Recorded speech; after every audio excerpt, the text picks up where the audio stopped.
Muy buenos días. Siempre que me ubico frente a ustedes y los veo dispuestos a analizar, a preocuparse por el país, me estimulo mucho. Me estimulo porque creo que es en nosotros los ecuatorianos que realmente depende el futuro de nuestro país. Es en cada uno de nosotros, en todos los que están ustedes aquí, que han dejado sus otras cosas de hacer, ¿no? Nos decimos los economistas el costo de oportunidad.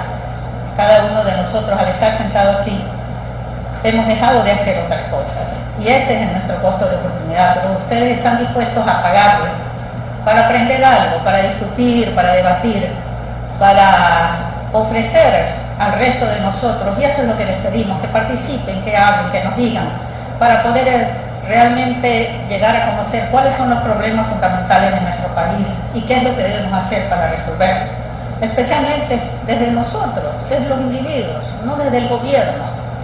No es el gobierno el que tiene que darnos a nosotros y decirnos qué es lo que tenemos que hacer. Nosotros, la empresa privada, cada uno desde nuestras actividades, cualquiera que ello sea, somos nosotros los individuos los que tenemos que hacer nuestra tarea y hacerla bien, trabajar lo mejor que podemos a través del trabajo, no de las dádivas que nos estén dando, porque no es eso lo que nosotros queremos. Queremos tener trabajo, queremos tener empleo para satisfacer las necesidades de nuestras familias con dignidad y orgullo. El tema de hoy día le puse 9 años de dolarización en el Ecuador, porque realmente el 9 de enero, dentro de muy pocas semanas, estaremos cumpliendo 9 años de habernos dolarizado. Nosotros, la situación real, actual, en que estamos viviendo, el presidente ha manifestado, el presidente del Ecuador, Rafael Correa, ha manifestado en algunas ocasiones, y aún antes de ser elegido, de que él estaba opuesto a la dolarización. No lo ocultó, pero al mismo tiempo ha reconocido innumerables veces que las circunstancias no están dadas para desdolarizar, pero que ese era el peor error que hemos tenido en el país. Ahora, frente a la crisis económica mundial, al excesivo gasto público del gobierno, a las promesas que ha hecho, a los subsidios, a los ahorros, sin ahorros, ¿no? Nos encontramos sin ahorros por haber feriado el dinero petrolero. Lo más probable es que el gobierno decida desdolarizar, decida salir de la dolarización, emitir una nueva moneda que le permita solventar sus gastos a una costa de la pérdida de poder de compra de los ecuatorianos. No porque esa sea la única alternativa. Nosotros creemos que hay otras alternativas para enfrentar la crisis, pero la alternativa más fácil va a ser probablemente emitir dinero, poner a trabajar la maquinita para imprimir dinero. Entonces, por eso es que decidimos hacer en parte este seminario, para volvernos a recordar ese camino que nosotros seguimos. Los que están aquí, y algunos muy jóvenes, los últimos 10 años, los 9 años, han estado dolarizados, pero nosotros los que hemos vivido un poquito más y que hemos andado en estos caminos, sabemos lo que es la inflación, sabemos lo que era estar en un banco parado viendo cómo la moneda iba cambiando cuando queríamos nosotros cambiar algo de dólares, ver cómo se nos iba reduciendo la cantidad de dólares que recibíamos. Y toda esta vida de incertidumbre y todo que vivimos durante todos estos años pasados. Entonces yo quería hacerles un pequeño recuento de cuáles fueron las circunstancias en las que nos dolarizamos, las circunstancias precisas de Maguad, ¿no? ¿Qué es lo que pasó en ese año? Porque ya antes habíamos tenido algunas crisis, el Ecuador ha tenido crisis tras crisis, pero esta del 99, quiero recordarles que fue bien complicada, muy dura, ¿no? Y les quiero dar unos datos puntuales, ¿no? Por los cuales el presidente Maguad tomó esta decisión de dolarizar. En febrero de 1999, el Banco Central declaró la libre flotación del tipo de cambio entre sucre y dólares. La libre flotación. Un mes después, el sucre perdió el 30% de su valor. Eso simplemente nos indica el estado de desconfianza que nosotros ya le teníamos al sucre. Solo 19 de los 32 bancos que existieron hasta antes de 1998 quedaron abiertos y el 70% de los activos del sistema bancario pasaron a propiedad del gobierno. Nosotros todos nos recordamos, creo, a lo menos los mayores, nos recordamos de cómo pasábamos el feriado bancario, todas las cosas que pasaron en ese año nefasto. En esos momentos el Ministerio de Finanzas emitió 1.600 millones de dólares, el 11% del Producto Interno Bruto en 1999, en bonos. Al final de 1999 se hizo esto para recapitalizar los bancos mantenidos abiertos y para financiar los depósitos garantizados de bancos cerrados por medio de la entonces recientemente creada institución, la Agencia de Garantía de Depósitos. Una gran cantidad de dinero entró a la masa circulatoria del Ecuador. Ya se pueden imaginar, 1.600 millones de dólares, el 11% del Producto Interno Bruto. Entró esa masa, y se multiplicó a través de la banca. Cuando el gobierno, se hace esta emisión tan grande de dinero, allí es cuando se produce la inflación. Desde nuestro punto de vista de teoría económica, de la economía austriaca, de lo que ha dicho Milton Friedman, todo eso, es la emisión de dinero. O sea, la inflación es un fenómeno estrictamente monetario. Muchos economistas han dado otras razones por la inflación, ofertas, demandas y todo, pero es un fenómeno monetario. Cuando se imprime tanto dinero y también se lanzan bonos, que es otra forma también subterránea de disimularlo, pero la misma, entra una cantidad de dinero a la economía y sigue la misma cantidad de productos. Entonces, eso no cuadra. Entonces ahí es que los precios suben. Entonces, la subida de precios no es en sí la inflación se produce por esta cantidad de dinero que entra a la economía. Milton Friedman tiene un ejemplo que dice que si hubiera un helicóptero y tirara dinero lanzara dinero a todo el país y todos recibiéramos dinero en las mismas cantidades, no hubiera inflación. Todos, subimos los precios al mismo, pero no es así tampoco. Cuando se hace esta cantidad de dinero que entra a la economía, no es que todos recibimos dinero al mismo tiempo. Hay unos cuantos que reciben primero. Los que están cercanos al gobierno, que saben que va a haber esta impresión de dinero, los que le compran al gobierno, o los que les venden al gobierno y reciben dinero, ¿no? Encuentran que los precios de los productos están iguales. Entonces ellos ganan en la diferencia. Los que perdemos somos los que no hemos sabido nada de que esto iba a pasar, y cuando nos encontramos es que con nuestro dinero vamos a comprar los productos y ya los productos han subido de precio. O sea, hemos perdido el poder de compra de nuestro dinero. Eso es lo grave, el perder, que podemos tener una gran cantidad de billetes en el bolsillo, pero con eso adquirimos menos de lo que podíamos haber comprado antes. Bueno, yo tengo aquí algunos datos, si a alguno le interesa, yo tengo todo un paper grande escrito, porque en algunas ocasiones sobre este tema de la dolarización hemos escrito, y con Pedro Romero tenemos algunas publicaciones sobre la dolarización. Si a alguno le interesa conocer un poco más de estos datos, pero no lo quisiera cansar con mayor información, solo con unas pocas cosas, pero lo que sí es importante, que antes de que se haga la dolarización oficial, antes de que Maguad el 9 de enero dijera que nos dolarizábamos, ya los ecuatorianos estábamos prácticamente, tácitamente dolarizados. Muchas cosas, tanto la ciudadanía como las empresas, utilizaron el dólar informalmente como una medida para proteger sus activos y sus ahorros ante la pérdida de valor de la moneda nacional en este clima de inestabilidad de precios y tipos de cambio. Porque todos sabemos que cuál es la función más importante del dinero, es reserva de valor, es para proteger nuestro patrimonio. Por eso es que cuando uno siente que algo está pasando con el dinero, uno tiene la tendencia a irse a una moneda dura, a una moneda que le dé más confianza. Y eso, los ecuatorianos elegimos el dólar porque era la moneda que mejor mantenía su valor. Y una gran cantidad de precios se expresaban ya en dólares cuando se hizo la dolarización.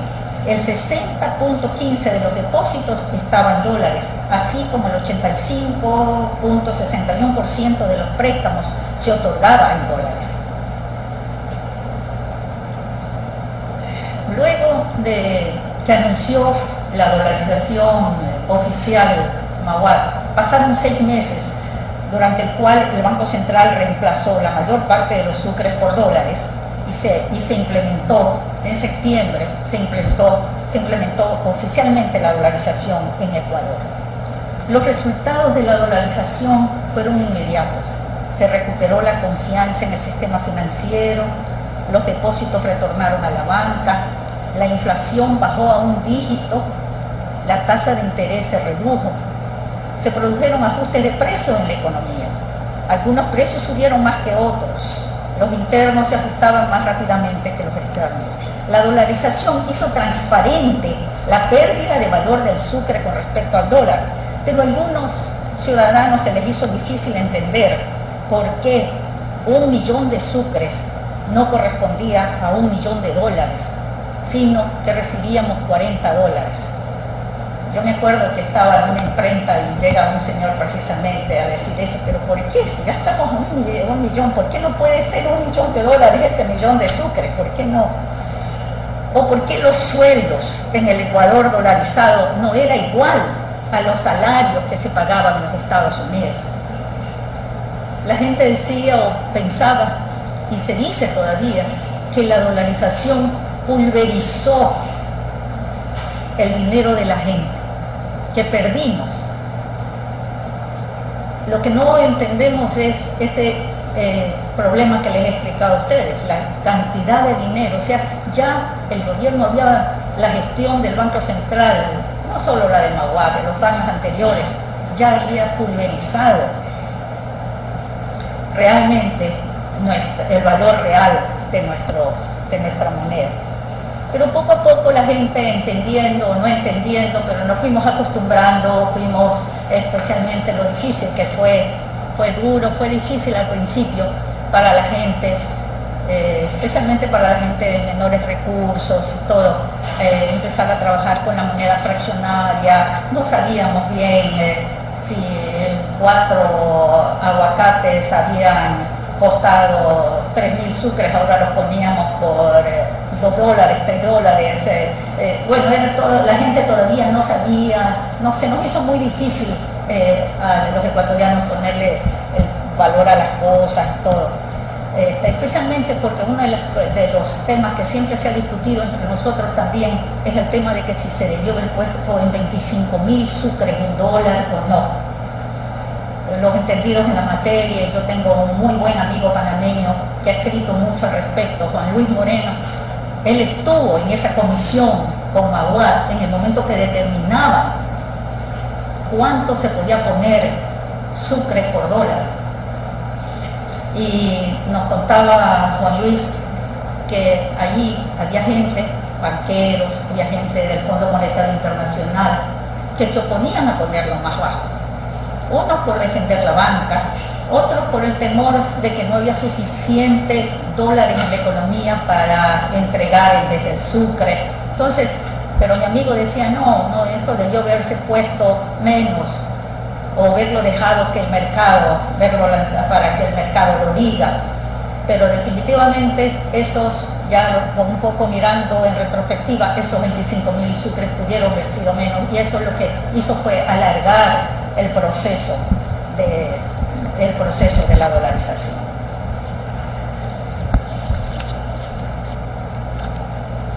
Pero hubieron cosas muy interesantes. Una de las cosas que en ese momento de la dolarización fue interesante, el ingenio de los ecuatorianos, su capacidad para resolver los problemas, cuando se inventó la tablita, que era una cartulina diseñada por alguien con todas las equivalencias de conversión de sucre al dólar para ayudar al ajuste de la nueva moneda fraccionaria de 1 centavo, 10, 25, 50. Bueno, indudablemente la dolarización ha sido muy buena para nosotros, pero hay gente que todavía argumenta en contra de la dolarización. Y yo creo que tenemos que recordar algunos de estos argumentos porque probablemente los vamos a ir escuchando en los próximos meses. Entonces, algunos de estos argumentos que debemos nosotros tener claros, pues se basan unos relacionados con la soberanía nacional, el impacto en el comercio, finanzas y en la política fiscal. El argumento de la pérdida de soberanía es una afirmación que se la usa mucho, que ya hemos perdido nuestra soberanía, que tenemos una moneda extranjera y que por lo tanto estamos bajo el poder de una nación extraña a nosotros y que debiéramos tener nuestra propia moneda. Se la confunde con la bandera, el himno nacional, y se considera la moneda como un elemento indispensable de la entidad nacional. Lo curioso es que hay falta de consistencia entre las declaraciones emocionales de la gente por la pérdida de soberanía y lo que hacen privadamente. Yo no sé si algunos de ustedes se acuerdan a un venezolano que nos venía a visitar, José Luis Cordeiro, que defendía mucho la dolarización, de un venezolano, y alguna vez tuvo un debate en televisión con el señor Acosta, y entonces Acosta estaba en contra de la dolarización y le hizo una pregunta José Luis Cordeiro en la televisión a Acosta. Le dice: ¿usted en qué tiene su plata guardada? ¿Usted la tiene en sucre o la tiene en dólares? Creo que Acosta nunca se olvidó de eso, le tenía un fastidio terrible a Cordeiro. Entonces realmente hay una inconsistencia entre las declaraciones emocionales de la gente por la pérdida de soberanía y lo que hacen privadamente. Esto es, guardan sus ahorros en la moneda extranjera, hacen contratos y juzgan la tasa de interés, renta, salarios con respecto a monedas extranjeras, que es la que les merece confianza y credibilidad. Por otra parte, es difícil imaginar en este mundo globalizado que vivimos exactamente qué es la soberanía, en que las actividades monetarias de los individuos de un país cruzan las fronteras, tienen efectos inmediatos en otros países debido al desarrollo espectacular de Internet, la informática, la tecnología de comunicación, lo que significa tener una moneda fuerte. Los países pierden la soberanía, y ahí sí perdemos la soberanía. Es cuando por malas políticas económicas nos convertimos en rehenes de instituciones como el Fondo Monetario Internacional, que nos dictan políticas a seguir a cambio de préstamos para sustentar a los gobiernos de turno. Ahí perdemos nuestra soberanía. Pero la soberanía la tenemos nosotros, en nuestra facultad de elegir. Eso es soberanía. Decir qué moneda nosotros queremos transar. Esa es la única soberanía que nosotros debemos reconocer. Los opositores de la dolarización también sostienen que es importante la flexibilidad para modificar la tasa de cambio de la moneda doméstica, lo que permite a las autoridades cambiar los precios relativos locales por medio de la devaluación. Ese es otro tema que lo vamos a escuchar, lo hemos escuchado, que hay que devaluar, que los países vecinos, Colombia, Perú, están devaluando y nosotros no somos competitivos porque no devaluamos. Ese es otro gran mito también. ¿Cuántas devaluaciones hemos tenido? Debiéramos de ser lo más competitivos del mundo, pero no. Cuando se devalúa, la gente del país pierde. Eso es así. y lo sabemos, ganan unos cuantos. Y sabemos que ganaban los exportadores, ciertos exportadores, porque en ese momento ellos recibían en dólares y después pagaban en sucres a sus trabajadores, a sus empleados. Y se ha demostrado que durante estos años de dolarización las exportaciones han subido. Lo que sí han tenido las empresas privadas es que mirar bien cómo hacerse más competitivos.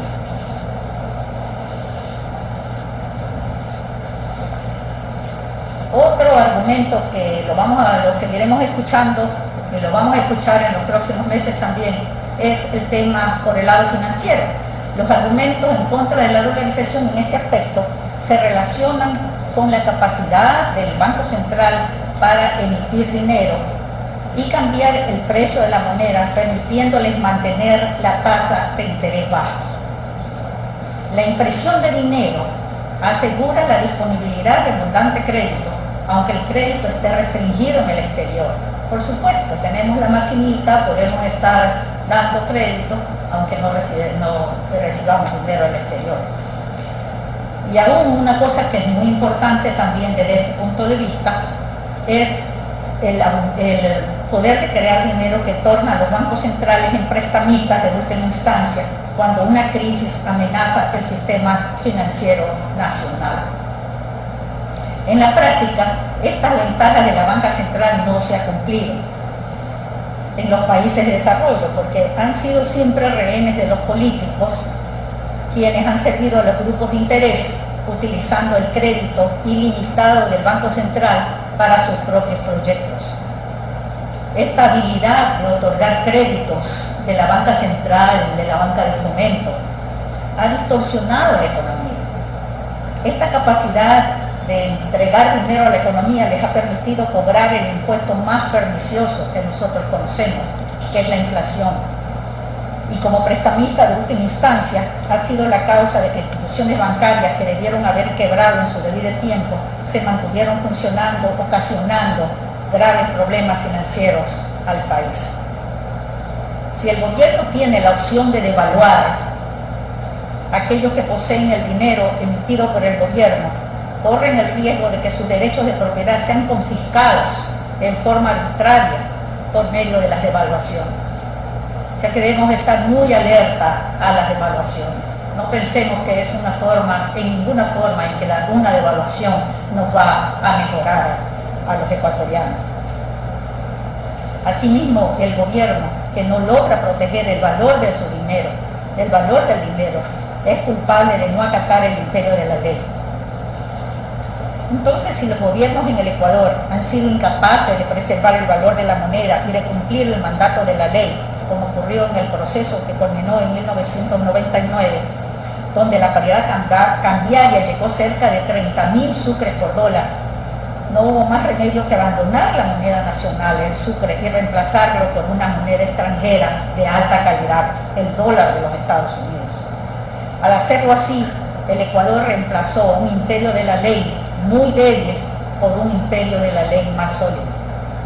En cierta forma, al adoptar el dólar, nosotros adoptamos el imperio de la ley de los Estados Unidos. Obviamente, esta política nos ha dado una mejor protección al dinero de los ecuatorianos. Uno de los temas que también lo vamos a escuchar en los próximos meses, cuando se quiera desdolarizar, es que la dolarización se ha mantenido por las exportaciones de petróleo y por las remesas de los inmigrantes. Esto lo escuchamos todo el tiempo. Que nosotros, si no fuera por estos dos conceptos, no tuviéramos dolarización. Y esto no es así. El petróleo, ¿a quién es que ha mantenido? Al gobierno. No es que nosotros digamos que por el petróleo, que bueno, que podemos decir que ha construido carreteras, que algo se ha ido, pero una gran parte ha sido para mantener subsidios, para mantener ese gasto, ese déficit tan grande, el gasto tan grande del gobierno. Entonces, nosotros nos hemos mantenido dolarizados, no es precisamente por los ingresos petroleros, como se dice, que solo por los ingresos petroleros es que estamos dolarizados. Las remesas, ¿qué son las remesas en realidad? Somos ecuatorianos que estamos trabajando afuera y que estamos mandándole dinero a nuestra gente y que hemos sido expulsados de nuestro país por no tener trabajo aquí en nuestro país. Entonces tampoco es que las remesas, si hubiera más facilidades aquí en el país, esa misma gente estuviera trabajando aquí. Entonces, ¿qué es lo que mantiene la dolarización? La dolarización la mantiene los ecuatorianos, la mantenemos nosotros, los que estamos aquí, los que trabajamos día a día. Actualmente no se conoce la cantidad de dólares exactamente, se habla de las reservas, pero la reserva realmente las tenemos nosotros los ecuatorianos en nuestros bolsillos. Y si mañana nos preguntan, ¿usted quiere un sucre? ¿Usted quiere un rafiquito? ¿Usted quiere un patacón? Pues nosotros no sé si algunos de ustedes dijeran, sí, yo voy a optar por una de esas monedas, pero realmente hasta ahora el dólar. Y no porque el dólar sea tampoco lo más fantástico ni lo más extraordinario. Quizás mañana decidamos el yen o decidamos el rimini, cualquiera de esas otras monedas internacionales, porque realmente eso debe ser en el fondo, que podemos tener libertad de elegir. Eso es lo más importante. En estos momentos relevantes, bueno, el dólar ha sido la moneda más fuerte, nosotros tenemos más comercio con los Estados Unidos, nuestra gente va y viene a los Estados Unidos, el dólar es la moneda con que se comercia internacionalmente, bueno, muchas ventajas, pero mañana quizás no. Entonces, lo que debiera, que no debe constar en ninguna constitución y no consta en la de Panamá, por ejemplo, es una moneda de curso legal. Debiéramos tener las opciones de manejarnos en cualquier dinero, que la gente vaya sintiendo que esa es la reserva de valor. Eso es lo único que tiene que interesar. Ahorita estamos hablando de la dolarización porque en este momento de las circunstancias de nuestro país, de nuestro comercio, lo demanda, pero debiéramos estar abiertos a cualquiera. Si el euro puede estar mejor, pues el euro es lo que la gente trae, pero que haya esa libertad de elegir, que no estemos limitados a una moneda. Yo puse algunos índices para indicar cómo lo que ha pasado, los resultados de la dolarización, y para que ustedes los piensen, porque estaremos discutiendo estos temas próximamente, ¿no? Estoy casi seguro que se va a traer a discusión antes de julio del próximo año, algunas de estas cosas. Entonces, es bien claro cómo en el año 2000 la tasa de inflación fue de 91% anual, cómo la producción descendió, hubo pérdidas en las captaciones del sistema financiero que pasaron de 7.000 millones a menos de 3.000 millones, las tasas de interés eran superiores al 60%, los ingresos anuales promedio por persona cayeron a $1.376, pero a partir de enero del 2000, digamos esto fue en el 99 y en principios del 2000, pero a partir de enero del 2000 la situación cambió, como lo señalan los indicadores económicos oficiales. Observen que los datos oficiales muestran que la inflación descendió a 2.87 anual a diciembre de 2006. Ese fue el momento en que hemos tenido la inflación más baja. Después empezó a subir nuevamente. El Producto Interno Bruto creció de 16.774 millones en el 2000 hasta casi 45, 50 en el 2007.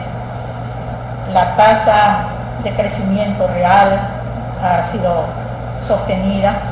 El Producto Bruto Interno Per cápita creció también en el país. Los depósitos bancarios aumentaron. No sé si tiene esto. O sea que se volvió la confianza al sistema financiero, dejamos de utilizar el colchón bank donde poníamos nuestro dinero. Bueno, entonces también las exportaciones crecieron.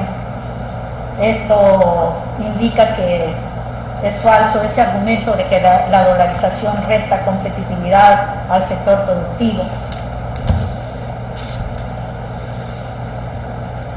En lo referente al desempleo también, este se redujo, era 1% en 1999, año de la mayor crisis, y actualmente lo último es 8.8 en el 2008, aunque parece que esta cifra está un poco, porque han cambiado la metodología.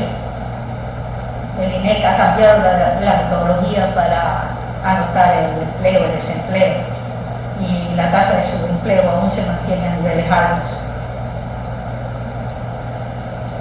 Bueno, esto es una de las pocas cosas, ¿no? Pero la dolarización cumplió su rol primario, que es controlar la inflación y proporcionar estabilidad monetaria.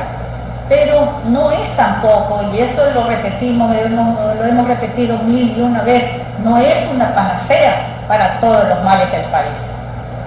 Nada es una panacea. Cualquier remedio que uno toma tiene efectos secundarios. Entonces, y hay otras cosas que hay que hacer para realmente. Así que no se puede decir, ni nunca lo hemos dicho, aunque siempre nos han argumentado que sí, que hemos dicho que la dolarización era la panacea. No lo es. Está toda la parte del gasto público, está toda la cuestión de las políticas fiscales. Esto es una política monetaria, pero la política fiscal debe ser concomitante con la estabilidad monetaria. Y eso no lo hemos tenido nosotros. Lo que sí que se mantuvo esta estabilidad a pesar de todas las vicisitudes políticas que hemos pasado por esta década. Se requieren otras reformas y un manejo cuidadoso del gasto público, del endeudamiento. La dolarización tiene la virtud de transparentar el manejo de las finanzas públicas, pues los gobernantes ya no pueden recurrir a la máquina de imprimir billetes para financiar el gasto del gobierno. Por lo tanto, los que le quedan son o aumentar los impuestos, lo cual es impopular, y el endeudamiento, tanto interno como externo. La dolarización también transparenta las deficiencias de las empresas privadas que se ven obligadas a hacer reajustes y reformas para mejorar su competitividad.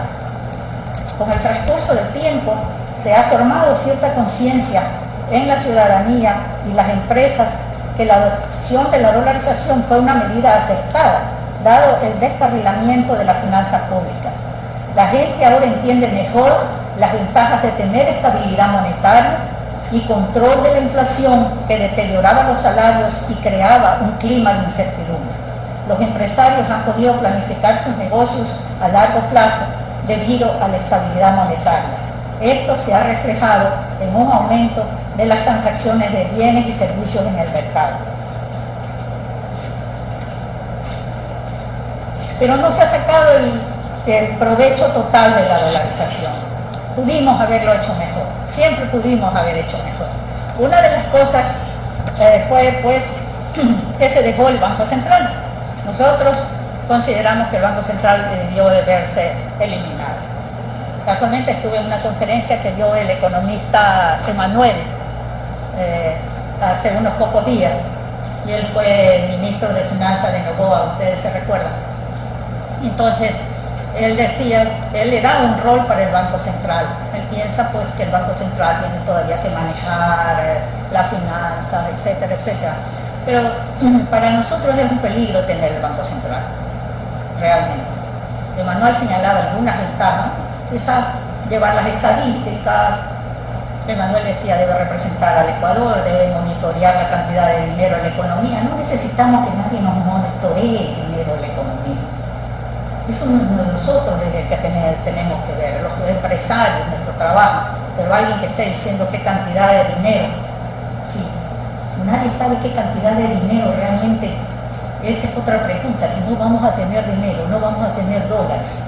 Entonces alguien tiene que monitorear esa cantidad de dólares. Esos son mitos que se nos han ido fabricando los mismos economistas, los hemos ido haciendo para parecer expertos, como que nosotros podemos monitorear el dinero de la gente, cosas así, pero ya están en la teoría monetaria, y entonces ahí hay una serie de cosas que los economistas no hemos imaginado, cómo afinar la cantidad de dinero que tiene que tener la gente, o la cantidad de dinero, porque si hablamos cuando hablamos de manejar o monitorear la cantidad de dinero en la economía como un agregado, ¿qué estamos hablando? De cada uno de nosotros, ¿no? Como que si nosotros ahorita representáramos a todo el Ecuador y hablamos de que vamos a monitorear el dinero de la economía. ¿Por qué yo voy a monitorear el dinero que usted tiene o el dinero que usted tiene? No, como gobierno a mí no me corresponde, es lo que debo dejar es libertad para que cada uno de nosotros podamos transar, podamos comerciar y podemos hacer riqueza. Eso, que así como se crea la riqueza, a través del intercambio, de la actividad. No hay un paquete allí que lo vamos a dividir en 1000 pedazos. Eso no es la riqueza se crea día a día. Entonces, esta de las tareas del Banco Central yo creo que siempre fue un problemita que debimos haber eliminado. Después no hemos sacado el provecho de la dolarización, y eso sí es importantísimo también porque no nos hemos integrado financieramente al resto del mundo, y ese es nosotros tenemos el gran ejemplo aquí en América, el caso de Panamá, cómo está integrado con la dolarización. Ellos se han integrado financieramente al resto del mundo. ¿Y qué es esto? Para sacar el mayor provecho al sistema financiero local, de la dolarización, el sistema financiero local debe estar integrado al sistema financiero internacional. Esto significa la presencia en el país de una serie de bancos internacionales que sirven de intermediarios con el resto del mundo financiero. Los bancos internacionales hacen dos cosas importantes. La primera es que traen plata de afuera para financiar proyectos en el país provenientes del sistema bancario internacional. La segunda ventaja con la dolarización es que cuando se tienen bancos extranjeros surge la competencia en el sistema financiero local, que se reflejará en la baja de las tasas de interés, el aumento de crédito a largo plazo y un mejor servicio al cliente. Los bancos privados tienen que ajustarse y tienen que competir si van a sobrevivir. Esta es la gran ventaja de tener bancos extranjeros. Esta es la experiencia de Panamá, que tiene los bancos extranjeros más grandes, compitiendo con los bancos locales con eficiencia. Y en los últimos años ya son bancos panameños los que compiten con estos bancos internacionales. El resultado de la competencia es que se produce un gran flujo de capitales. Fernanda, traiga a hablar economista Larrea, por favor.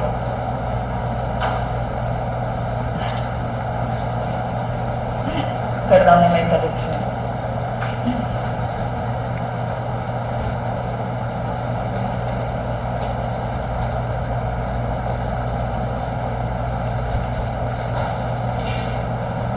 El resultado de la competencia de los bancos internacionales y los bancos locales es que se produce un gran flujo de capitales. Y ese es el ejemplo que lo tenemos nosotros a tiro de cañón con Panamá, pero realmente no hemos logrado, a pesar de que hemos tenido las condiciones para hacerlo, de tener la dolarización, porque las otras condiciones no las hemos tenido. O sea, todas estas incertidumbres, todas estas cuestiones contra la inversión que alejan, esto también es un obstáculo muy grande para que vengan bancos extranjeros a nuestro país.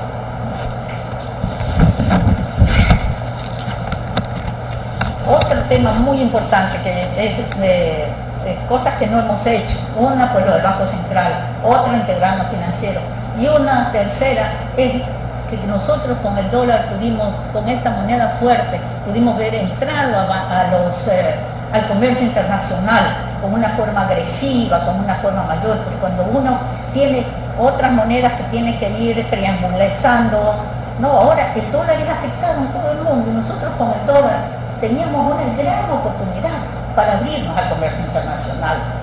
Si hubiéramos metido los estímulos, aranceles bajos, todos estos estímulos a la inversión, que vengan los capitales, que salgan, estos son sueños realmente, pero lo pudimos haber hecho con otra ideología, con otra mentalidad, y que no hubiéramos tan envueltos en la política como hemos estado en estos últimos años, donde realmente la economía ha ido quedando a un lado. Bueno, el tema importante, y que ya veo que el tiempo se me está yendo, puedo hablar mucho con ustedes, pero realmente el tiempo es aquí, tomando con el tiempo, es muy importante. ¿Cuánto tiempo me queda del programa? ¿Cuánto tiempo tengo por ahí? Pero 5 minutos no vendré. Creo que me hablé demasiado. Bueno, pero lo que sí les quiero decir un poco es sobre el futuro de la dolarización. En estos últimos años los ingresos petroleros fueron los que mantuvieron este gasto expansivo del gobierno. Pero al descender estos ingresos se verá en apuros para mantener su ritmo de gastos, indudablemente, ¿verdad? Por otra parte, el presente gobierno está hablando, apoya la política del presidente Chávez de Venezuela de tener una moneda común en América del Sur, que aleje a los países suramericanos de la influencia del dólar. Al tener el gobierno que afrontar este creciente déficit presupuestario, estará obligado a seguir dos caminos: aumentar los impuestos, que en un año electoral va a ser bastante difícil en esta época que vaya a aumentar los impuestos, y recurrir al endeudamiento externo, que también vemos que con esta moratoria que ha decretado, con cómo se expresa de todas las instituciones internacionales y todo lo que significa, creo que con la CAF es con la única que está manteniendo buenas relaciones, pero con el resto es difícil que le vengan préstamos externos. Internamente pues ya le está metiendo la mano al Seguro Social y le sacará todo lo que pueda, ¿no? Para poder, esto le dará un poquito de respiro en los próximos meses, hasta que digamos que sí, que es presidente nuevamente. Entonces ahí sí vendrá la hora de la verdad. Entonces no le va a quedar más remedio a él, desde su punto de vista y su ideología, que desdolarizar y poner a trabajar la maquinita, ¿no? Entonces, ya con lo que le he indicado muy ligeramente, pues, algunos de los problemas que hemos tenido, que se han resuelto con la dolarización, algunos de los logros de la dolarización, será el Ecuador, si abandona la dolarización, pues sería realmente consecuencias desastrosas para la economía del país. Regresaríamos a una moneda nacional del cual tenemos malos recuerdos. Volveríamos a andar por ese camino que ya hemos andado una y otra vez, ¿no? De inflaciones, de altos niveles de inflación, devaluación, inestabilidad monetaria. El efecto sobre el sector productivo y al consumidor sería enormemente perjudicial. Ya no sería posible planificar las inversiones a largo plazo. Todo esto de que la gente ha podido planificar, comprar refrigeradoras, adquirir cosas porque había crédito a largo plazo. Ya cuando hay estas situaciones se hace mucho más difícil, ¿no? Todos nos recordamos de esto, corrida de depósitos, la gente sacaría su plata. No, realmente sería muy complicado salir de la dolarización, pero si el gobierno siente que no le va a quedar más remedio, aunque sea un alto costo político, lo va a hacer. Entonces, les quiero nomás decir pues que hay otras opciones, que no solo es desdolarizar, abrir la economía, bajar los impuestos. Esas son dar la libertad, reducir el gasto público. O sea que el gobierno no es la única opción que tiene, pero no sé si con el marco ideológico que maneja, sus preferencias y todas las promesas que ha hecho, lo va a querer hacer. Pero la evidencia histórica nos demuestra que los países que crecen y ofrecen mejores estándares de vida a sus ciudadanos no son los países que quieren controlar, los planificadores, los socialistas, sino aquellos que disfrutan de mayores libertades. Libertad para trabajar, libertad de intercambiar, libertad para pensar, libertad para expresar sus opiniones. Todo esto dentro de un marco de respeto a la ley, el Estado de Derecho, a los contratos, a la propiedad privada, a los mercados libres. Por esto y por las razones que les he mencionado en esta exposición, es importante, muy importante que los ecuatorianos defendamos nuestro derecho de propiedad sobre nuestro dinero, que nos rebelemos, tenemos que rebelarnos contra este totalitarismo. No debemos aceptar calladamente la destrucción de todas nuestras instituciones. Si callamos, si no manifestamos nuestras opiniones, debemos estar listos a aceptar las consecuencias futuras de nuestro silencio. No les digo que vayamos a la Plaza San Francisco a gritar que amamos la dolarización. No, en cada uno de nuestro medio, cada uno de nosotros, como estudiantes, como maestros, como padres de familia, debemos tratar de explicar estas cosas dentro de nuestro propio ámbito, poner nuestro granito de harina, cada uno de nosotros. No quedarnos callados, que cuando la gente dice algo, bueno, yo no entro en eso, yo para qué voy a discutir, yo creo en esto, allá al resto. Tenemos que tener argumentos, tener que defender nuestros derechos. Hay que hacerlo, hay que hablar. Lo único que nos queda es esto, porque no somos violentos tampoco. Nosotros los liberales, los que creemos en la libertad, tampoco nos gusta ir a tirar piedras a ninguna parte. Somos contra la violencia. Creemos en la persuasión, en los argumentos. Pero siempre hay enemigos de la libertad dispuestos a tirar piedras a la violencia, y ellos son los que generalmente dominan la conversación por eso. Así que los exhorto a expresar su opinión en contra o a favor. Si están opuestos a esto, pues díganlo, pero tengan argumentos razonados para ello.